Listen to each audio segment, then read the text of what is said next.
우리 먼저 다 같이 묵상기도 드리시겠습니다.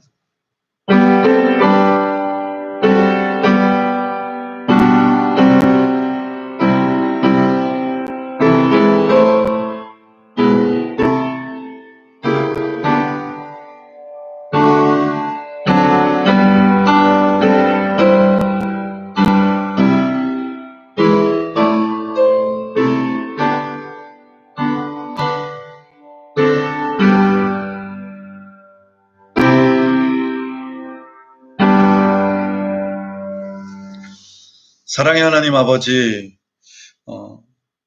내일 거룩한 부활주일 이 예배를 준비하며 연습을 합니다. 예배 연습이 아니라 우리가 좀 더 하나님 앞에 온전한 예배를 드리고자 이렇게 연습하며 나아가오니 지금 이 예배도 받아주시고 내일 드리는 예배도 또한 주님 기뻐하시며 받아주옵시고 우리가 7주 만에 이렇게 함께 모일 때에 하나님 함께하여 주시고 또 온라인으로 드리는 모든 성도들까지 그 마음을 붙잡아 주시옵소서. 예수님의 이름으로 기도드리옵나이다. 아멘. 우리 찬송가 165장입니다. 찬송가 165장 찬송 드리겠습니다.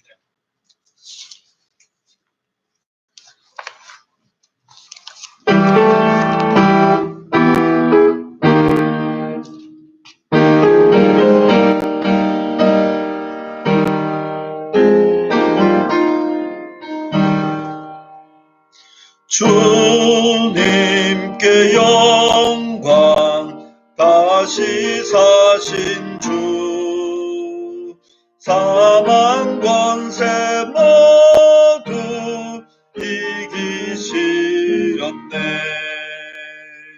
흰 옷 입은 천사 돌을 옮겼고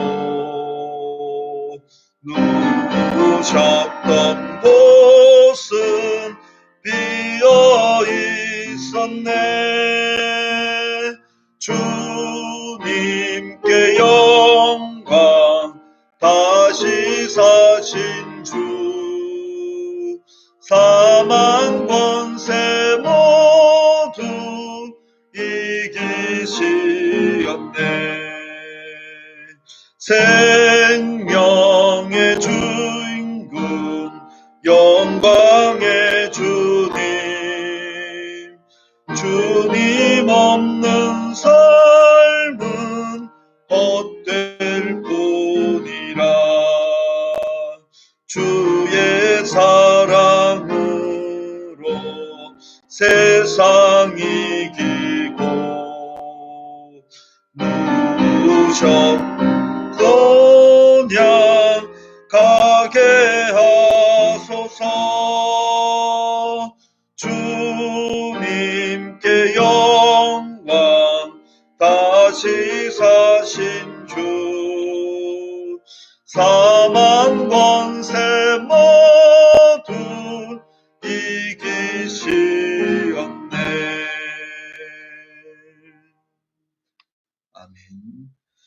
우리 함께 하나님의 말씀 보도록 하겠습니다. 하나님의 말씀은 요한복음 20장입니다. 요한복음 20장 함께 말씀을 보도록 하겠습니다. 제가 말씀을 봉독해 드리겠습니다. 요한복음 20장 11절부터 18절까지 말씀입니다. 마리아는 무덤 밖에 서서 울고 있더니 울면서 구부려 무덤 안을 들여다보니 흰옷 입은 두 천사가 예수의 시체에 누웠던 곳에 하나는 머리편에 하나는 발편에 앉았더라. 천사들이 이르되 여자여 어찌하여 우느냐. 이르되 사람들이 내 주님을 옮겨다가 어디 두었는지 내가 알지 못함이니이다. 이 말을 하고 뒤로 돌이켜 예수께서 서 계신 것을 보았으나 예수이신 줄은 알지 못하더라. 예수께서 이르시되 여자여 어찌하여 울며 누구를 찾느냐 하시니 마리아는 그가 동산지기인 줄 알고 이르되 주여 당신이 옮겼거든 어디 두었는지 내게 이르소서. 그리하면 내가 가져가리이다. 예수께서 마리아야 하시거늘 마리아가 돌이켜 히브리 말로 라보니 하니 이는 선생님이라는 말이라. 예수께서 이르시되 나를 붙들지 말라. 내가 아직 아버지께로 올라가지 아니하였노라. 너는 내 형제들에게 가서 이르되 내가 내 아버지 곧 너희 아버지 내 하나님 곧 너희 하나님께로 올라간다 하라 하시니 막달라 마리아가 가서 제자들에게 내가 주를 보았다 하고 주께서 자기에게 이렇게 말씀하셨다 이르니라. 아멘. 예, 내일 드릴 예배에 대한 이 방송 시험입니다. 시험 방송 중입니다. 시험 방송 중이지만 예배를 온전히 하나님 앞에 드리고자 합니다. 하나님의 말씀을 나누도록 하겠습니다. 며칠 전 페이스북에 친구로 연결되신 분이 코로나로 배운 것들이라는 재미난 글을 올렸습니다. 인터넷을 검색해 보니 영국의 어느 페이스북에서 나온 글 같은데 원제목은 Lessons Learned in Past Few Days라는 제목입니다. 영어식 유머가 담겨진 그러한 내용들인데요. 제가 잠깐 읽어드리겠습니다. 미국은 더 이상 세계 선도 국가가 아니고 중국은 미사일 한 방 안 쏘고 3차 세계대전에 승리했고 유럽인들은 보이는 것만큼 배운 사람들은 아니었고 부자들이 실제로는 가난한 사람보다 면역이 좋은 건 아니고 사제나 랍비 그리고 이슬람 율법학자 혹은 힌두교 성직자 그 외의 점성가는 환자 하나 살리지 못한다.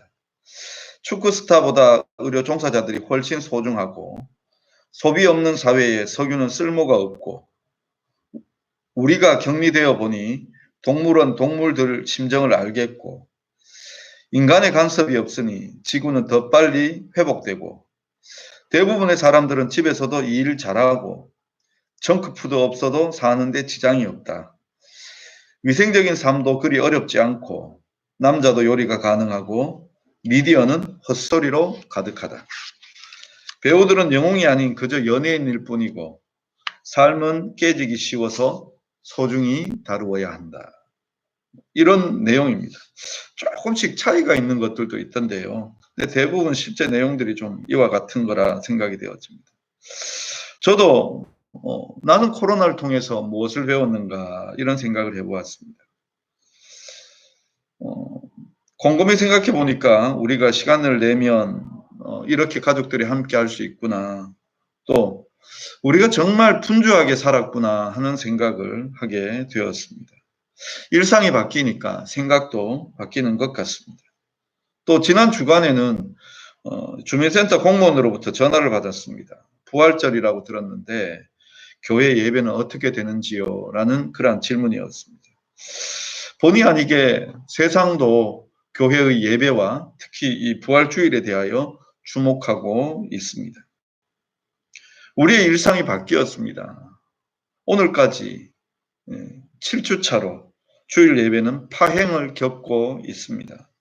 우리가 주일 예배를 가정에서 드리게 되면서 아마 대부분 예배란 무엇인가를 깊이 생각해 보셨을 것입니다. 또 원래 부활주일은 어떤가라는 생각을 하시며 예수님의 부활이 어떤가 다른 해보다는 더 깊이 생각을 해 보셨으리라 생각됩니다. 저는 오늘 이 두 가지를 한번 생각해 보고자 합니다. 하나는 예배이고 하나는 예수님의 부활입니다. 먼저 예배입니다. 예배를 한문의 뜻으로만 보자면 예를 갖추어 절한다라는 뜻입니다. 하나님께 대하여 우리가 예를 갖추어 절하여 드리는 것이 예배입니다. 이 예라는 것은 관계를 나타내는 말입니다. 유교에서 예를 많이 설명하는데 유교의 가장 기본적인 것 중에 하나가 삼강오륜입니다. 삼강오륜에는 임금과 신하, 아버지와 아들, 부부, 친구, 나이 많은 사람과 젊은 사람의 관계를 설명하고 있습니다. 그런 면에서 예라는 것은 관계입니다. 곧 예배라는 것이 하나님과 우리의 관계가 본질적인 것입니다. 성경의 가장 중요한 내용, 그것은 바로 언약입니다.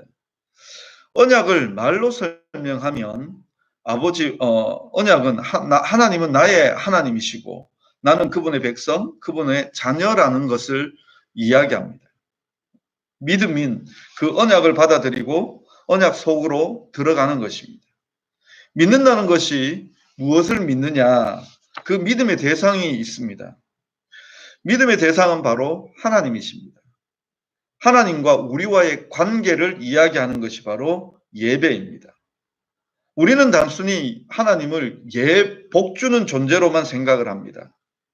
그러나 성경에서 말하는 관계, 그리고 예배 속에서 바라보는 관계는 하나님은 우리의 하나님이 되시고 우리는 하나님의 자녀, 하나님의 백성이 되는 것입니다. 하나님을 단순히 복 주는 존재로만 생각하고 하나님께 복만 구한다면 그 신앙이 바로 구복신앙이고 기복신앙입니다. 하나님은 나의 아버지시고 나는 그분의 자녀이고, 그래서 우리가 마땅히 하나님께서 이끌어 주실 때 믿고 따르고 그 보호를 누리는 것, 이것이 바로 성경이 우리에게 이야기하는 언약이고, 그 언약 안에 들어가서 가장 기본적으로 할 수 있는 것이 바로 예배라는 것입니다. 우리 어릴 때를 한번 생각해 보십시오. 부모님의 말씀을 잘 들었습니까? 그렇지 못합니다. 또 이제 우리가 자녀를 양육하는 그러한 나이가 되어서 자녀들을 돌아볼 때 자녀들이 우리의 마음을 이해해 주지 못합니다. 어긋난 딴 길로 갑니다. 똑같습니다. 하나님의 마음을 알지 못하고 또 알려고도 하지 않습니다. 하나님께서 우리의 하나님이 되어 주셔서 그 우리의 삶을 푸른 초장 쉴만한 물가로 인도할 때도 있고 사망의 음침한 골짜기로 인도할 때도 있습니다. 그런데 사망의 음침한 골짜기에서 불평하며 어둡고 위험한 데 찾아다니고 또 쉴만한 물가에서도 굳이 풍족한 물가에 머무르는 것이 아니라 메마른 곳 찾아가는 것이 우리의 모습입니다. 그러면서도 하나님께 불평하기를 하나님 어디 계셨느냐? 하나님 왜 우리를 보호하지 않으셨느냐? 우리를 어떻게 인도하셨느냐? 따지고 드는 것이 우리의 모습입니다. 이런 우리가 하나님께 나아가서 내가 하나님의 백성입니다. 하나님 따르겠습니다. 하나님은 나의 하나님이십니다. 그것을 다시 한 번 더 확인하는 것이 바로 예배라는 것이죠. 그 확인하는 것, 장소가 뭐 그리 중요하냐, 시간이 뭐 그리 중요하냐라고 이야기할 수 있습니다. 예, 저도 거기에 동의합니다. 그렇지만 본질이 하나님을 예배하고 하나님을 나의 하나님으로 알고 내가 그분의 자녀로 그곳에 있다는 것을 확인하는 것이 예배고 예배의 본질이라면 그 본질을 담아내는 그릇도 필요합니다. 그것이 무엇인가 하면 바로 이 예배당이라는 공간이 있어야 하고 또 거기에 사람들이 함께 해야 하고 그러기 위해서 시간이 정해지고 여러 사람들이 함께 하였기 때문에 같이 은혜 받을 수 있는 가장 좋은 질서 있는 방법을 찾아낸 것이 바로 우리가 알고 있는 예배의 순서들입니다. 그래서 우리는 예배로 모이고 하나님 앞에 나아갑니다. 6주간 우리는 각자의 가정에서 하나님 앞에 예배 드렸습니다. 지금도 가정에서 예배 드리시는 분도 계시고 지금도 이 자리에 나와서 예배 드리는 분도 있습니다. 누가 옳고 그르냐, 누가 맞았고 틀렸느냐, 이것이 중요한 것이 아닙니다. 우리 어떻게 하나님 앞에 예배하느냐가 가장 중요한 것입니다. 여기서도 함께 찬송 부를 것이고 또 함께 기도할 것이고 함께 하나님의 말씀을 들을 것이고 우리가 하나님 앞에 헌신하며 우리의 것이 아님을 고백하며 하나님 앞에 물질을 올려드릴 것이고 우리는 온전히 주님께 영광을 올려드릴 것입니다. 이것이 바로 예배입니다. 우리가 힘써 예배 드리기를 원합니다. 그러므로 우리가 한 번 더 예배에 대하여 집중하기를 원합니다. 우리가 이 자리에 나오신 분도 단정한 마음으로 또 그리고 정결한 마음으로 나오셨지만 그 몸도 또 우리의 육신도 더욱더 단정하고 정하여야 합니다. 물론 인터넷으로 예배드리는 우리 성도님들도 마찬가지입니다. 더욱더 단정한 모습으로 또 그리고 하나님이 우리와 함께 하심을 기억하면서 예배를 드려야 할 것입니다. 더욱더 예배에 경건한 마음으로 집중해 주시면 고맙겠습니다. 이와 더불어 두 번째로 생각할 것이 부활주일입니다. 정부에서 많이 염려하며 주일을 당부했습니다. 저도 지난 한 주간 새벽마다 홀로 나와 하나님께 아뢰었습니다. 우리 교회뿐만 아니라 한국 교회가 집단 감염의 발원지가 되지 않기를 간절히 간구했습니다. 예배당에서 드리는 것이 옳다, 옳지 않다. 이것은 싸울 문제가 아닙니다. 만약 우리가 늙고 몸이 아파서 예배를 드리지 못하고 병상에서 예배를 드려야 한다면 그것은 틀린 것입니까? 아닙니다. 잘 들으셔야 합니다. 제가 예배당에 오지 말라는 것도 아니고 예배당에 반드시 와야 된다는 것도 아닙니다. 예배당을 올 수 있는데 어디서나 하나님이 함께 하신다, 두세 사람이 모인 곳에 함께 하신다라는 어줍지 않은 성경 혹은 신학적 핑계를 가지고 자신의 여가를 즐기는데 방어의 수단으로 사용한다면 그 사람은 꼭 오셔야 합니다. 예배당에 올 수 있는데 오지 않는 것과 올 수 없어서 오지 못하는 것은 다른 것입니다. 하나님께서 그 마음의 중심을 보신다라고 하실 때 바로 이 부분입니다. 우리의 마음의 중심을 보시는 겁니다. 올 수 있는데도 안 오는 것, 그 중심이 틀린 것이죠.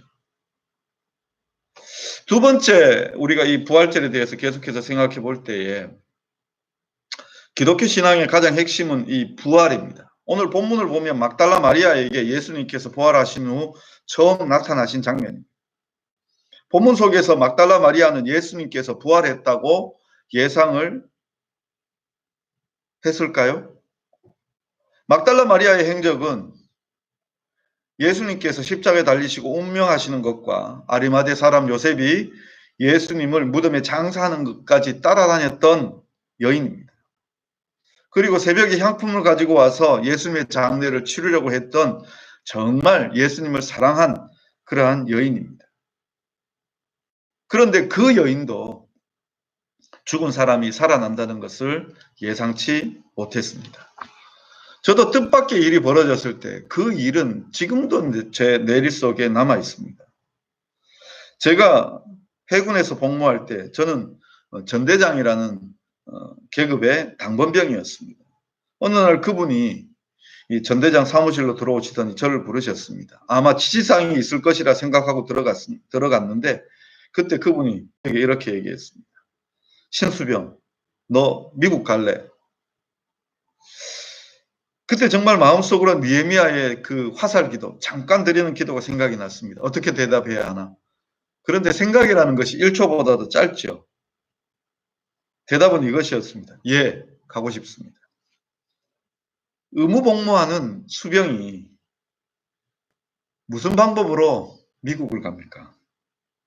상상도 못할 일입니다. 그런데 그분이 들어오시자, 야, 너 미국 갈래? 지금도 잊혀지지 않는 그러한 시간입니다. 뜻밖의 일이죠. 생각지도 못했습니다.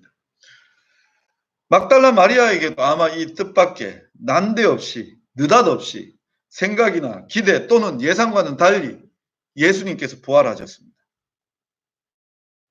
예수님의 부활을 목격하고도 예수님이 신 줄을 모르고 있습니다. 살았다고는 추호도 생각하지 못한 것입니다. 이런 면에서 기독교 신앙이라는 것은 어려우면서도 쉽습니다. 쉬우면서도 어렵습니다. 어떻게 죽은 사람이 부활합니까? 이 부활이 믿어지십니까? 그런데 믿는 자들은 부활을 믿습니다. 부활은 증명하는 것이 아니라 설명해서 이해되는 것이 아니라 믿는 것입니다. 예수님께서 우리를 위하여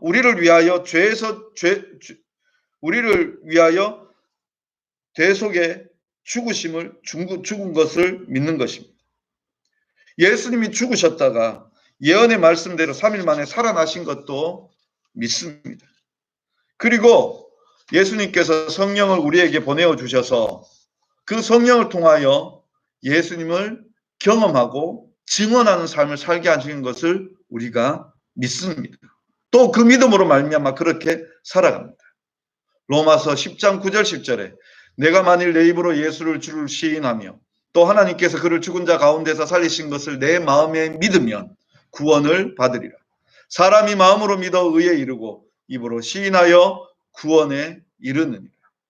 우리의 구원은 살아계신 하나님을 믿으며 그 하나님께서 예수 그리스도를 우리를 위하여 죽으시고 3일 만에 부활하신 것을 믿어 누리는 선물입니다. 오늘 이 부활절에 하나님을 하나님으로 믿으시며 예수님의 부활을 믿고 하나님의 자녀로 살아가시는 거룩한 성도님들이 되시기를 바랍니다. 기도하겠습니다. 사랑의 하나님 아버지, 이렇게 하나님께 대한 예배와 부활을 살피었습니다. 하나님을 나의 하나님으로 믿고 섬기는 예배되게 하여 주시고, 또 이 부활에 예수님의 부활을 마음으로 믿어 의에 이르고, 또 그 부활을 입으로 시인하여 구원에 이르며 온전히 부활의 증거자로 살아가는 우리들 되게 하여 주옵소서. 예수님의 이름으로 기도드리옵나이다. 아멘. 우리 같이 찬송 드리겠습니다. 찬송가 171장입니다. 찬송가 171장.